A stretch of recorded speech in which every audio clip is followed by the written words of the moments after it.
Moving on, and the Liberal Party elected their new leader earlier this month, and a lot of focus has been given to the curious spelling of Sussan Ley's first name and the reason why she changed it. She has two S's in it. Now, Lee added an extra S on the advice of a numerologist, promising it would bring her a more exciting life. So what's the theory behind it, and just how many people are using numerology in their everyday lives? Sarah Yip is a numerologist, and she joins us live out of Queensland. Nice to see you, Sarah. In the case of Sussan's extra S, why would she have been told that extra letter might change her life? So thanks so much for having me. Sussan's original name was a 9, which is very serious. It's the old soul. When she added the extra S, it became a 1, which means she'd go to number 1. She'd be highly competitive. It's simplified her life purpose. Wow. So how common is it for people to change their names to sort of suit the numerology numbers better? More common than you think. Yeah. A lot of people do it overseas. In Australia, it's probably a little, still budding, but people often come to me to check married name changes, business names, children's names. You'd be amazed, actually, how popular it is. And Sarah, are we to believe that you put an extra letter in your name and everything changes in your world? Only if you throw your full weight behind it. It's like a new car. If you don't drive it, you're still stuck in the garage. Okay, so you've done your own research into Australian politics and found that lots of leaders have similar life path numbers. That's right. So we had a huge glut of 1 life paths at one point. Almost everyone was a 1 and they really get it done, very action focused. But we've started to move towards the more quirky community service numbers. So yeah, there's been a distinct shift in the life paths we're seeing in power. So when you say, Sussan, S-U-S-A-N, was a 9, whereas Sussan with 2 S's in the middle of it is now a 1, how do you come up with that? So actually, I'm referring to her full name.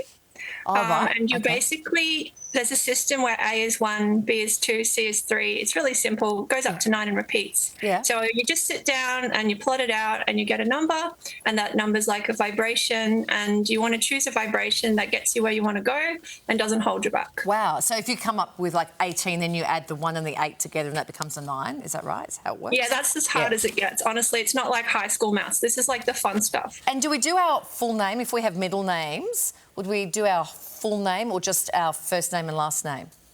Absolutely, always work with the birth name and then, yes, the full name. But if you're in a hurry, you can just do the known name, which is, just like first and last name as known on TV or for a politician, because that's like a brand. A brand. Okay, so she would have just done... But is there anything specific about the letter itself, or could she have had a double N at the end instead of a double S in the middle? Does that matter? It would have been completely different. The S adds to 1, the N adds to 5. So, yeah, completely different colour, different trajectory. Those are all very nuanced things, and you'd be amazed at how big the industry is. It's not, like I said, it's not as big as in Australia, but I'm hoping to boost it. Yeah. Okay. You've had a bit of a play around with our charts, apparently. Yes. What are you thinking for Kylie?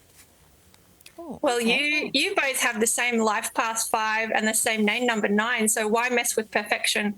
But at a push, here's some tongue-in-cheek ideas. So if you added an L, Kylie, that'd be great for a psychic sideline. If you changed it to an E, you'd be an amazing influencer. Hey. If you added a double Y, I think you'd take over Hollywood.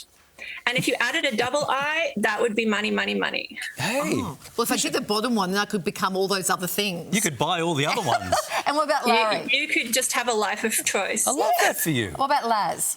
Or Larry? Larry. I had a lot of fun with this one. So if you added an H, this would totally make you full rock star. We'd have to get out the guitar and the long hair. Yeah. Oh, if you added a Y, there's a slight issue with that. But if you added a Y, you could be an energy healer, get out the crystals. If you change the spelling with an H and an I would see you be like leading spiritual retreats. And if you added a double A, I feel like you could be a politician or a mad scientist. Sarah? Yes. I want to be more like Kylie. Can I just change it? I want to be like entrepreneur and take over Hollywood and all that gear. I can do some work behind the scenes on that. Can we just see Larry's again? Because when you look at all those different spellings, you look like a disease. Like any of those spellings could be, I have a bad case of Larry. Sarah. Yeah. But you can get something for all of those at Chemist Warehouse. Hey, Sarah, fascinating stuff. Thank you so much. Super welcome. Thanks so much. And sorry, Really Sarah, before we interesting. say goodbye, what about you? You're just Sarah, Sarah. You were happy with your numbers? I was told to add a double R, but I actually like being bog standard.